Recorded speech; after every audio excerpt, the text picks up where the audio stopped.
Hello friends, വണ്ടി Volkswagen Polo ഡീസലാണ്. ഇതിൽ കംപ്ലൈൻറ്റ് എന്ന് പറഞ്ഞാൽ ഫ്രണ്ട് സസ്പെൻഷൻ ഹെവി നോയ്സ് ഉണ്ട് റഫ് റോട്ടിൽ. അത് മാത്രമല്ല നോർമൽ സർവീസ് ഉണ്ട്. പിന്നെ ആ എൻജിൻ വാണിംഗ് ലൈറ്റ്, ഹീറ്റർ പ്ലഗിൻ്റെ വാണിംഗ് ലൈറ്റ്, അങ്ങനെ ABSൻ്റെ വാണിംഗ് ലൈറ്റ്, ഈ 3 വാണിംഗ് ലൈറ്റും ഇപ്പോൾ കാണുന്ന ഈ 3 വാണിംഗ് ലൈറ്റും സ്റ്റാർട്ടിങ്ങിലും പക്കയായിട്ട് കത്തിക്കൊണ്ട് കിടക്കുന്നുണ്ട്. അപ്പോൾ അതെന്താണെന്നുള്ളത് നോക്കണം. അതുപോലെ തന്നെ ജനറൽ സർവീസ് ചെയ്യണം. ഇതിപ്പോൾ സൗണ്ട് എന്ന് പറയുന്നത് ഹെവി നോയ്സ് ആണ്. റൈറ്റ് സൈഡിൽ നിന്നാണ് കൂടുതലും സൗണ്ട് വരുന്നത്. നമ്മൾ വിഷ്വലി നോക്കുമ്പോൾ റൈറ്റ് സൈഡിലെ ഷോക്ക് കംപ്ലീറ്റ് ആയിട്ട് ഓയിൽ അടിച്ചിട്ടുണ്ട്. അപ്പോൾ ഷോക്ക് എന്തായാലും മാറണം. അതുപോലെ അതിൻ്റെ മൗണ്ട്, 2 ഷോക്കും ഫ്രണ്ടിൽ 2 മൗണ്ട് ബുഷും മാറണം. പിന്നെ ലിങ്ക് റോഡോ കാര്യങ്ങളോ അഴിച്ച് നോക്കിയിട്ട് വേണം ബാക്കിയുള്ള ആ ലിങ്ക് റോഡിന് എന്തെങ്കിലും കംപ്ലൈൻറ്റ് ഉണ്ടോ, ഇനി വേറെ എന്തെങ്കിലും സൗണ്ട് ഉണ്ടോ എന്നുള്ളത് അത് അഴിച്ച് നോക്കിയാൽ മാത്രമേ നമുക്കിത് പറയാൻ പറ്റുള്ളൂ. നമ്മളിപ്പോൾ ഇതിൽ സ്കാൻ ചെയ്ത് നോക്കുമ്പോൾ അതിനകത്ത് കാണുന്നത് കണ്ടില്ലേ, ടർബോ ചാർജറിൻ്റെ കോഡ് കാണുന്നുണ്ട്. Super charger booster circuit open എന്ന് കാണിക്കുന്നത് 2 കോഡ്. ബ്രേക്കിൻ്റെ left rear ABS speed sensor complaint ആണെന്ന് കാണിക്കുന്നുണ്ട്. റൈറ്റ് റിയർ ABS സെൻസർ കാണിക്കുന്നുണ്ട്. Right front ABS sensor. അപ്പോൾ എല്ലാ ABSൻ്റെ സെൻസറും കംപ്ലൈൻ്റ് ആണെന്ന് കാണിക്കുന്നുണ്ട് ഇതിനകത്ത്. ഇത് എല്ലാ സെൻസറും കംപ്ലൈൻ്റ് ആണെന്ന് കാണിക്കുന്നതുകൊണ്ട് വേറെ എന്തെങ്കിലും ഫോൾട്ട് ഉണ്ടോ എന്നുള്ള കാര്യം നമ്മൾക്ക് ഫുള്ളായിട്ടൊന്ന് ചെക്ക് ചെയ്യേണ്ടി വരും. എന്തായാലും ഞാനിതൊന്ന് സ്കാൻ ചെയ്ത് ചെക്ക് ചെയ്തിട്ട് ഫുള്ളായിട്ടും ചെക്ക് ചെയ്തിട്ട് പറയാം ഞാൻ സെൻസറിൻ്റെ ഫോൾട്ടാണോ ഇനിയിപ്പോൾ വേറെ എന്തെങ്കിലും ഫോൾട്ടാണോ എന്നുള്ളത്. അത് ചെക്ക് ചെയ്തതിന് ശേഷം ഞാൻ പറഞ്ഞുതരാം അത്. അപ്പോൾ ഇപ്പോഴത്തേക്ക് 4 കാണിക്കുന്നതുകൊണ്ട് നമുക്ക് ഏതാണെന്ന് സെൻസറിൻ്റെ തന്നെയാണോ വയറിംഗ് ഫോൾട്ടാണോ എന്നുള്ളത് അറിയില്ല. ചെക്ക് ചെയ്തിട്ട് ഞാൻ പറയാം. നമ്മൾ DTC ക്ലിയർ ചെയ്തതിന് ശേഷം വീണ്ടും സ്കാൻ ചെയ്യുമ്പോൾ ആകെ 2 കോഡാണ് കാണിക്കുന്നത്. ഒന്ന് turbo charger, super charger boost control, circuit open എന്നും, അതുപോലെ right front ABS speed sensor കംപ്ലൈൻറ്റും ആണെന്നാണ് കംപ്ലൈൻറ്റ് കാണിക്കുന്നത്. ബാക്കിയെല്ലാം ക്ലിയർ ആയി പോയിട്ടുണ്ട്. ഇപ്പോൾ നമുക്കൊന്നൊരു ആക്റ്റീവ് ടെസ്റ്റും കൂടെ നോക്കണം. ഒന്ന് വണ്ടി പൊക്കിയതിന് ശേഷം ആക്ടിവേഷൻ ടെസ്റ്റ് എടുത്തിട്ട് ലൈവ് ഡാറ്റ എടുത്തിട്ട് നമുക്കൊന്ന് വീലൊന്ന് കറക്കി നോക്കിയാൽ ABS സെൻസർ വർക്ക് ചെയ്യണ്ടോ ഇല്ല എന്നുള്ളത് കറക്റ്റായിട്ട് അറിയാൻ പറ്റും അതിനകത്ത്. അതും കൂടെ ഒന്ന് ചെക്കണം. അതുപോലെ ബൂസ്റ്റ് സെൻസറിൻ്റെ വയറിങ്ങും കാര്യങ്ങളും ഒന്ന് നോക്കണം. അതും കൂടെ നമുക്ക് കൺഫേം ആക്കിയിട്ട് ഞാൻ പറയാം കംപ്ലയിൻറ്റ് എന്താണ്. അപ്പോൾ നമ്മൾ ABSൻ്റെ സെൻസർ റൈറ്റ് സൈഡാണ് കണ്ടത്. ഇനിയിപ്പോൾ അടുത്ത കോഡുള്ളത് മറ്റേ ബൂസ്റ്റ് സെൻസറിൻ്റെ ഒരു കോഡ് കാണിക്കുന്നുണ്ട് അതിനകത്ത്. അത് നമുക്ക് ചെക്ക് ചെയ്യാനായിട്ട് ബൂസ്റ്റ് സെൻസറിൻ്റെ ഒരു കൺട്രോൾ വാൾവുണ്ട്, അതൊന്നും നോക്കണം. എന്താ വെച്ചാൽ ഇതിലേക്ക് വാക്വം പമ്പിൽ നിന്ന് ഡയറക്റ്റ് ഇതിനകത്ത് വന്നിട്ട് ഇതിൻ്റെ ബൂസ്റ്റ് സെൻസറിലേക്കും അതുപോലെ തന്നെ ടർബോയിലേക്കും EGR വാൾവിലേക്കും കണക്ഷൻ പോകുന്നത്, വാക്കത്തിൻ്റെ കണക്ഷൻ പോകുന്നത് ഇവിടെ നിന്നാണ്. വാക്വം വഴിയാണ് ഇത് വർക്ക് ചെയ്യുന്നത്. അപ്പോൾ അത് കറക്റ്റ് കറണ്ട് ഒന്നിലെ ഇവിടെ ഈ സോളിനോട് സ്വിച്ച് പോയിട്ടുണ്ടാവും. അല്ലാന്നുണ്ടെന്നുണ്ടെങ്കിൽ ഇവിടെ ഒരു ഡയഫ്രം ഉണ്ട് ഇതിന് ഓപ്പറേറ്റ് ചെയ്യാനായിട്ട്. ഈ ഭാഗത്തായിട്ട് വരും ഇത്. അവിടെ ഒരു ലെഗും ഉണ്ടാവും അതിനകത്ത്. ആ ലെഗ് നമ്മൾ അവിടെ വാക്വം ക്രിയേറ്റ് ആകുമ്പോൾ ആ ലെഗ് താഴത്തേക്ക് പോകും. ഇവിടുന്ന് കറക്റ്റായിട്ട് കാണുന്നില്ല. ആ കറക്റ്റായിട്ട് താഴെ പോകണം, എന്നാൽ മാത്രമേ കറക്റ്റ് വർക്കിംഗ് ആവുള്ളൂ. അത് വർക്കിംഗ് ആണെന്നുണ്ടെങ്കിൽ ആ കൺട്രോൾ വാൾവ് ഓപ്പൺ ചെയ്ത് കൊടുത്താലേ അത് വർക്കിംഗ് ആവുള്ളൂ. അപ്പോൾ അതാണ് മെയിനായിട്ട് നോക്കേണ്ടത്. അല്ലെങ്കിൽ കറണ്ട് കറക്റ്റായിട്ട് വരുന്നുണ്ട്. ഇനിയിപ്പോൾ വാക്വം വലിച്ച് നോക്കണം, ഡയഫ്രം വല്ലതും പോയിട്ടുണ്ടോ എന്നുള്ളതൊന്നും നോക്കണം. രണ്ടും കൂടെ നമുക്ക് എന്തായാലും ചെക്ക് ചെയ്യാം. അപ്പോൾ നമ്മളുടെ കീ ഓൺ ആക്കി ഇട്ടിട്ടുണ്ട്. ഇനി നമുക്ക് ഈ കപ്ലറിലേക്ക് ഡയറക്റ്റ് മൾട്ടിമീറ്റർ വെച്ചിട്ടൊന്ന് നോക്കി നോക്കാം.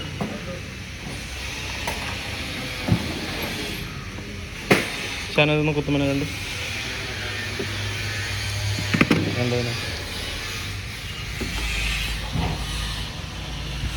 അല്ലേ, കറക്റ്റ് വോൾട്ട് ഇതിനകത്ത് വരുന്നുണ്ട്.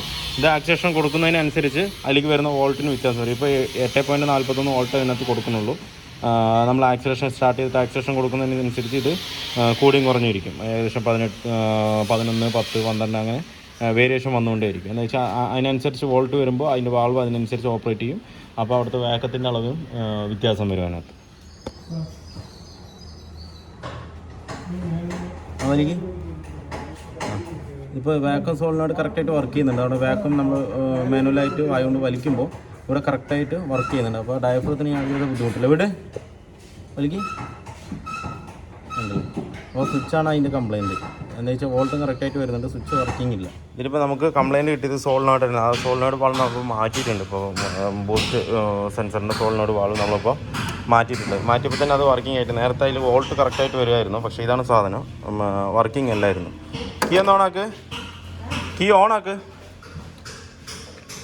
കീ ഓണാകുമ്പോൾ തന്നെ നമുക്കറിയാൻ പറ്റും ഇതിലൊരു ചെറിയൊരു വൈബ്രേഷൻ വരുന്നുണ്ട്. അതുമാത്രമല്ല സ്റ്റാർട്ട് ചെയ്യുമ്പോൾ കറക്റ്റായിട്ട് വാക്കത്തിൻ്റെ ബൂസ്റ്റ് സെൻസറിൻ്റെ ആ ലെഗ് മുകളിലേക്ക് വലിയണം. സ്റ്റാർട്ട് ചെയ്യും, ഒന്ന് റേസ് ചെയ്യും.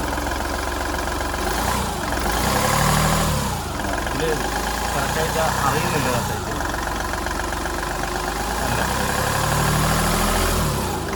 ആ ഒരു മൂവ്മെൻറ്റ് വരുന്നത് മുകളിൽ ആ ഒരു വർക്കിംഗാണ് ഇതിനകത്ത് വേണ്ടത്. നമ്മൾ ആക്സിലേഷൻ കൊടുക്കുന്നതിനനുസരിച്ച് അത് താഴും പൊങ്ങും ചെയ്യും. എന്നുവെച്ചാൽ ആ താഴും പൊങ്ങും ചെയ്യുന്നത് അതിൻ്റെ ഇതിലേക്ക് വോൾട്ട് കറക്റ്റ് 12 വോൾട്ടല്ല വരിക. ഒരു 8 വോൾട്ട് 9 വോൾട്ട് 10 വോൾട്ട് അങ്ങനെ മാറി മാറി നമ്മൾ ആക്സിലേഷൻ അനുസരിച്ചാണ് വോൾട്ട് മാറിക്കൊണ്ടിരിക്കുന്നത്. അപ്പോൾ ഇതിലിപ്പോൾ വർക്കിംഗ് കറക്റ്റാണ്. ഇപ്പോൾ ആ ഉള്ളിൽ വാർണിംഗ് ലൈറ്റ് ഓട്ടോമാറ്റിക്കലി കംപ്ലീറ്റും പോയിട്ടുണ്ട്. നമ്മൾ ക്ലിയർ ചെയ്തിട്ടൊന്നുമില്ല, ഞാൻ കാണിച്ചു തരാമെന്ന് പറഞ്ഞ് വിട്ടാണ്, പക്ഷേ ഓട്ടോമാറ്റിക്കലി അത് ക്ലിയറായി പോയിട്ടുണ്ട്. മനസ്സിലായില്ല. വേറെ ഇനിയിപ്പോൾ ABSൻ്റെ സെൻസറിൻ്റെ വാർണിംഗ് ലൈറ്റ് മാത്രമേ അതിനകത്തുള്ളൂ. ഇനിയിപ്പോൾ എഞ്ചിൻ്റെ പുള്ളിങ് പക്കയായിരിക്കും. അപ്പോൾ നമുക്ക് എയർ മാസ് സെൻസറും കൂടെ ഒന്ന് അഴിച്ചൊന്ന് ക്ലീൻ ചെയ്താൽ ഒന്നുകൂടെ വൃത്തിയായിരിക്കും. അപ്പോൾ അതായിരുന്നു അതിൻ്റെ കംപ്ലയിൻറ്റ്. ആ വാർണിംഗ് ലൈറ്റ് വന്നത് അതായിരുന്നു കംപ്ലയിൻറ്റ്. അപ്പോൾ ആ കംപ്ലയിൻറ്റ് സോൾവ് ആക്കിയിട്ടുണ്ട്. അതിൽ സെറ്റോട് കൂടെ പൈപ്പോട് കൂടിയിട്ടാണ് വരുന്നത്. അപ്പോൾ ഞാൻ പൈപ്പ് ഞാൻ അതിൽ സെറ്റ് ചെയ്തില്ല, ഒന്ന് വർക്കിംഗ് ആണോ നോക്കാൻ വേണ്ടിയിട്ട് നമ്മുടെ പഴയ പൈപ്പിൽ തന്നെയാണ് കറക്റ്റായിട്ട് കൊടുത്തിരിക്കുന്നത്. ഇനിയിപ്പോൾ തിരിച്ച് കയറ്റുമ്പോൾ ഈ പുതിയ പൈപ്പ് തന്നെ ഇട്ട് നമുക്ക് കയറ്റാനില്ലാന്നുണ്ടെങ്കിൽ അങ്ങനെ വിട്ടാലും കുഴപ്പമൊന്നുമില്ല, ബുദ്ധിമുട്ടൊന്നുമില്ല. ആ പൈപ്പ് നല്ല പൈപ്പ് തന്നെയാണ്. അപ്പോൾ വാർണിംഗ് ലൈറ്റ് ഓട്ടോമാറ്റിക്കലി ഇതിനകത്തുനിന്ന് പോയിട്ടുണ്ട്. ഇപ്പോൾ ABSൻ്റെ വാർണിംഗ് ലൈറ്റ് മാത്രമേ ഇതിനകത്തുള്ളൂ. ABSൻ്റെ സെൻസർ മാറുമ്പോൾ അതും കൂടെ നമുക്ക് ക്ലിയർ ചെയ്യാം. ബാക്കിയുള്ളത് നമുക്ക് ഫ്രണ്ടിൽ സസ്പെൻഷനാണ്. സസ്പെൻഷൻ പണിയാനുണ്ട്. അതുപോലെ ലിങ്ക് റോഡ്, കട്ട് പുഷ്, അങ്ങനെയുള്ള വേറെ സസ്പെൻഷൻ സൗണ്ടുകൾ ഒരുപാടുണ്ട്, അത് ചെയ്യാനുണ്ട്. അപ്പോൾ എന്തായാലും നമുക്ക് അത് ചെയ്യാൻ. അപ്പോൾ ഇതിൽ മാർക്കിങ് വരുന്നത് ക്യാമിൻ്റെ മാർക്ക്. ഇവിടെ ഒരു ലോക്ക് വരും, ഒരു പിൻ ലോക്ക്. ആ ലോക്ക് ചെയ്യുക, ഈ ഹോളിനോട് മാച്ച് ചെയ്തിട്ട് തന്നെ ഉള്ളിലൊരു ഹോൾ കാണും. എന്നിട്ട് നമുക്ക് വേണമെന്നുണ്ടെങ്കിൽ ഈ ബോൾട്ട് 3 ലൂസ് ചെയ്യാം. അപ്പോൾ ബെൽറ്റ് ഇടാൻ കുറച്ചുകൂടെ ഈസിയാവും. ഇതെന്താ വെച്ച് കഴിഞ്ഞാൽ ഈ വീല് മാത്രം അങ്ങോട്ടും ഇങ്ങോട്ടും തരും. ലോക്ക് ചെയ്യുന്നത് ഉള്ളിലെ വീലാണ് കറക്റ്റായിട്ട് ലോക്ക് ചെയ്യുന്നത്. ഇത് അതിൽ പിടിപ്പിക്കുന്നതാണ്. ആ ഉള്ളിലെ വീലിൽ പിടിപ്പിക്കുന്ന വീലാണ് ഇത്, ഔട്ടർ വീലാണിത്. അപ്പോൾ ഇത് വേണമെന്നുണ്ടെങ്കിൽ നമുക്ക് അങ്ങോട്ടും ഇങ്ങോട്ടും ഷെയ്ക്ക് ചെയ്യാൻ കുഴപ്പമില്ല. ഉള്ളിലെ ക്യാമ ഒരിക്കലും തിരിയില്ല അതിനകത്ത്. അപ്പോൾ നമുക്ക് ഇതിവിടെ ലോക്ക് ചെയ്യാം. പിന്നെ പമ്പിൽ വരുന്ന ഹൈ പ്രഷർ പമ്പിൽ വരുന്ന ലോക്ക് ഇവിടെയാണ്. ഒരു 10 വോൾട്ട് ഇട്ടിട്ടാണ് ഞാൻ ലോക്ക് ചെയ്യുന്നത്. ശരിക്കും ലോക്കിംഗ് ടൂൾ തന്നെ കിട്ടാനുണ്ട്. ലോക്കിംഗ് ടൂൾ നമ്മുടെ കയ്യിൽ ഇല്ലാത്തതുകൊണ്ട് ഞാൻ ഈ 10 ബോൾട്ട് ഇട്ടെന്ന് മാത്രം. കറക്റ്റായിരിക്കും ഈ ബോൾട്ട് അതിനകത്ത് ഇടുക. പിന്നെ താഴെ വരുന്നത് കണ്ടോ, അവിടെ ഒരു വരയുണ്ട്, ഒരു വര മാർക്കുണ്ട്. ഇതുണ്ടല്ലേ, ഈ ഒരു വര മാർക്ക് നേരെ ആ ഒരു ഹോള് കാണുന്നുണ്ട്. ആ ഹോളിലേക്ക് കുറച്ച് ബാക്കായിട്ടാണ് നിൽക്കേണ്ടത്.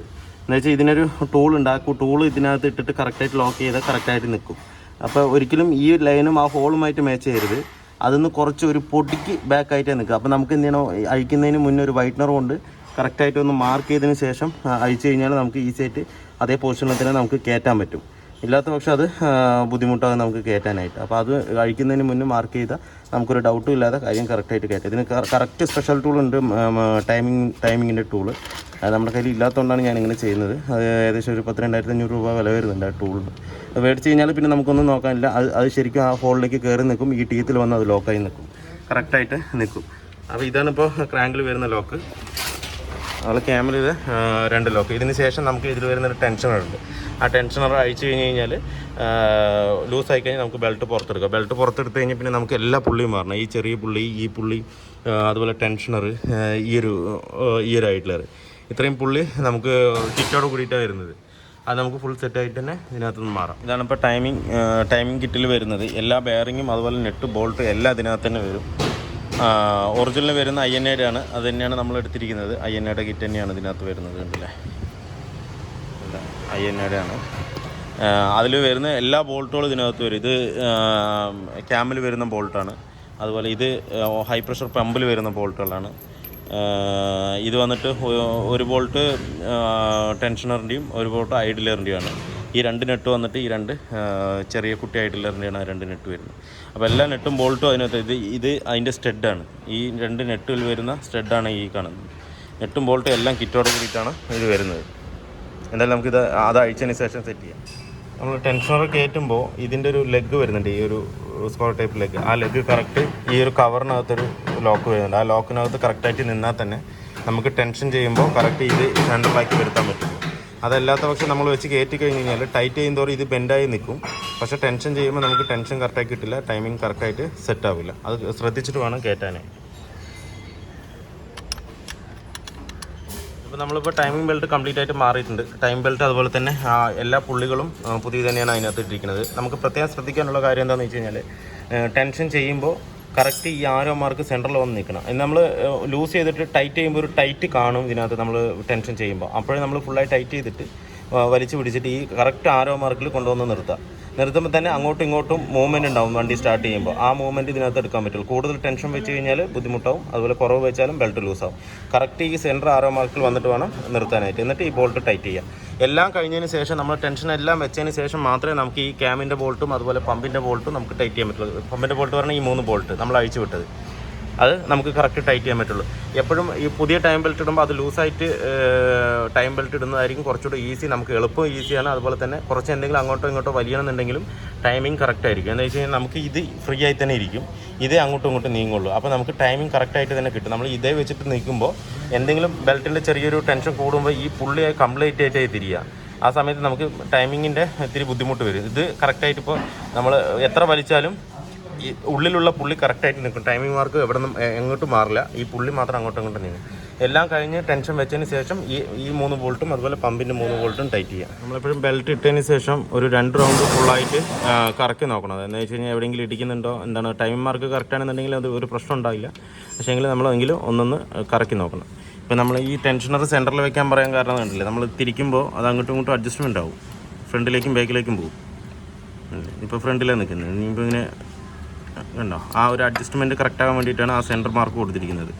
ആ സെൻറ്റർ മാർക്കിൽ വെച്ചാൽ തന്നെ ആ ടെൻഷൻ അങ്ങോട്ടും ഇങ്ങോട്ടും ആവുള്ളൂ. ഇത് നമ്മൾ ബെൽറ്റ് കൂടുതൽ ടൈറ്റും ആവില്ല ലൂസും ആവില്ല, കറക്റ്റ് ടെൻഷൻ ആയിരിക്കും. നമ്മൾ കുറവോ കൂടുതലോ മാറ്റി വെച്ച് കഴിഞ്ഞ് കഴിഞ്ഞാൽ ഒന്നിലെ ടെൻഷൻ കൂടും, ഒന്നിലെ ടെൻഷൻ കുറയും. അപ്പോൾ ആ ഒരു മൂവ്മെൻറ്റിനുള്ള ഗ്യാപ്പ് ഉണ്ടാവില്ല. അപ്പോൾ ബെൽറ്റ് കിടന്ന് സൗണ്ട് ഉണ്ടാക്കും. അതിന് വേണ്ടിയിട്ടാണ് കറക്റ്റ് ആ മാർക്ക് കൊടുത്തിരിക്കുന്നത്. എപ്പോഴും ആ മാർക്കിൽ തന്നെ കറക്റ്റായിട്ട് വെക്കണം. ഇപ്പോൾ നമ്മൾ ഏകദേശം ഒരു റൗണ്ട് തിരിച്ചു കഴിഞ്ഞു. ഇനി ഒരു റൗണ്ടും കൂടി തിരിച്ചിട്ട് നമുക്ക് മാർക്ക് വെച്ച് നോക്കാം. ഇപ്പോൾ 2 റൗണ്ട് നമ്മൾ ഫുള്ളായി തിരിച്ചു. ഇപ്പോൾ മാർക്കിംഗ് കറക്റ്റ് തന്നെയാണ്. ഇത് കറക്റ്റ് ഹോളിൽ ക്യാമ്പ് പെടുന്നുണ്ട്. അതുപോലെ പമ്പിലും കറക്റ്റാണിത്. അതുപോലെ ക്രാങ്കിലും കറക്റ്റ് മാർക്കിൽ തന്നെ വന്ന് നിൽക്കുന്നത്. ഇതിലിപ്പോൾ വേറൊരു കംപ്ലയിൻ്റ് എന്ന് പറഞ്ഞു കഴിഞ്ഞാൽ വൈപ്പർ നമ്മൾ ഓഫ് ചെയ്യുമ്പോൾ ഓൺ ആവുകയാണ്. നേരെ ഓപ്പോസിറ്റാണ് വർക്ക് ചെയ്യുന്നത്. അതുമാത്രമല്ല ഒറ്റ സ്പീഡിൽ വർക്ക് ചെയ്യുന്നുള്ളൂ. ആ ഇൻഡിൻ്റെ അങ്ങനെ സ്ലോ സ്പീഡ് ഹൈ സ്പീഡ് ഒന്നുമില്ല, ഒറ്റ സ്പീഡിലേ വർക്ക് ചെയ്യുന്നുള്ളൂ. അതുപോലെ നമ്മൾ ഓഫ് ആക്കിയാലും ഇത് വർക്ക് ചെയ്തുകൊണ്ടിരിക്കുകയാണ്. എന്താണെന്ന് നോക്കുമ്പോൾ ഇതിൻ്റെ വൈപ്പറിൻ്റെ വയറിങ് മൊത്തം എലി കടിച്ച് നാശമാക്കിയിരിക്കണം. കണ്ടില്ലേ, ഇത്രത്തോളം വയർ അതിനകത്ത് എലി കടിച്ച് നാശമാക്കിയിട്ടുണ്ട്. പിന്നെ അത് നമുക്കൊന്ന് ക്ലിയർ ചെയ്യണം. വയർ കംപ്ലീറ്റും ക്ലിയർ ചെയ്ത് വേണം കൊടുക്കാനായിട്ട്. അയക്കാനായിട്ട് 3 ചടങ്ങാണ്. ഈ സൈഡുള്ള വൈപ്പറിൻ്റെ ആം അതുപോലുള്ള കവറ് കാര്യങ്ങളൊക്കെ കംപ്ലീറ്റ് അഴിച്ച് ECM കാര്യങ്ങളൊക്കെ മാറ്റിയാലേ ഈ കവർ നമുക്ക് അഴിക്കാൻ പറ്റുള്ളൂ. എന്തായാലും അഴിച്ചിട്ടുണ്ട്. ഇനിയിപ്പോൾ ആ വയറിംഗ് ഒന്ന് ക്ലിയർ ചെയ്യാം. അതുകൊണ്ട് എലി കംപ്ലീറ്റും കടിച്ചതിൻ്റെ ഉള്ളിലേക്ക് ഇട്ടിരിക്കുകയാണ്. അതിനുള്ള ഫോക്കോള് കാര്യങ്ങൾ ഇതിനുള്ള ഒരു സ്പോഞ്ച് മാതിരി വരും ഇതിനകത്ത്. അത് കംപ്ലീറ്റും കടിച്ച് പിരിച്ചിട്ടിരിക്കുകയാണ്. ഇത് നമ്മുടെ സൈഡ് ഇൻഡിക്കേറ്ററിൻ്റെ ലൈനും കൂടെ കഴിച്ചിട്ടുണ്ട്. അതും കൂടെ കണക്ട് ചെയ്യണം. ഇത്രയും സാധനം ഇതിനകത്ത് നിന്ന് വന്നോ. അപ്പോൾ നമ്മുടെ പോളോൻ്റെ കംപ്ലീറ്റ് വർക്ക് കംപ്ലീറ്റ് ആയിട്ടുണ്ട്. ഇപ്പോൾ നമ്മൾ ABSൻ്റെ സെൻസർ മാറി റൈറ്റ് സൈഡ്. അത് മാത്രമല്ല ABSൻ്റെ വയറിങ്ങിനും ചെറിയൊരു ഫോൾട്ട് ഉണ്ടായിരുന്നു.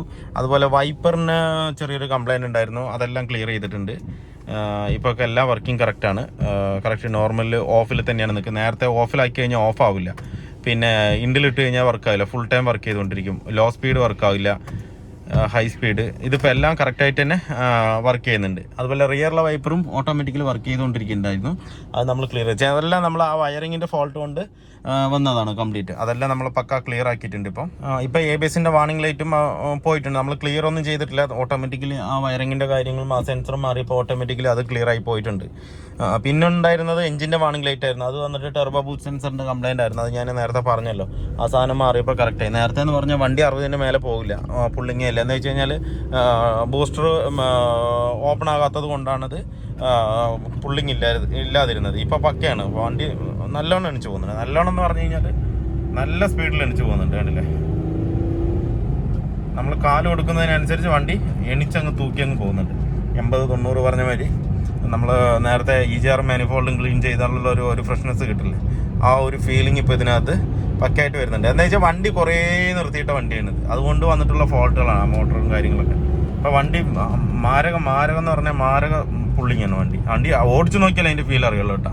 അപ്പോൾ ഞാനിപ്പോൾ വീഡിയോയിൽ ഇത്രത്തോളം പറഞ്ഞാലും എത്രത്തോളം പൊക്കി പറഞ്ഞാലും എത്രത്തോളം അതിൻ്റെ സ്പീഡ് ഉണ്ടെന്ന് പറഞ്ഞാലും നിങ്ങൾക്കത് മനസ്സിലാവില്ല. അത് ഓടിച്ച് തന്നെ ഫീൽ ചെയ്യണം. എന്നാൽ മാത്രമേ അത് കറക്റ്റ് അതിൻ്റെ ഒരു ഫീല് നമുക്ക് കറക്റ്റായിട്ട് കിട്ടുള്ളൂ. എന്നുവെച്ചാൽ പക്ക പുള്ളിങ്ങാണ്. പോളോയിലൊക്കെ എന്ന് പറഞ്ഞു കഴിഞ്ഞാൽ കാല് കൊടുത്തു കഴിഞ്ഞാൽ നമ്മൾ 100 പോയാലും ഒരു 60 പോകുന്ന ഒരു ഫീലേ കിട്ടുള്ളൂ, ആ ബോഡി വെയിറ്റ് ഉള്ളത് കൊണ്ട്. അപ്പോൾ ആ ഒരു ഫീലിംഗ് വലിച്ചുകൊണ്ട് പോകുന്നുണ്ട് ഇപ്പോൾ പക്കയായിട്ട്, ഒരു കുഴപ്പമില്ല. പിന്നെ നേരത്തെ കടപട എന്നുള്ള സൗണ്ടുകൾ ഉണ്ടായിരുന്നു, അത് റഫ് റോഡിൽ ഓടിച്ചിട്ടില്ല. അതും കൂടെ നമുക്കൊന്ന് ഓടിച്ച് നോക്കാം.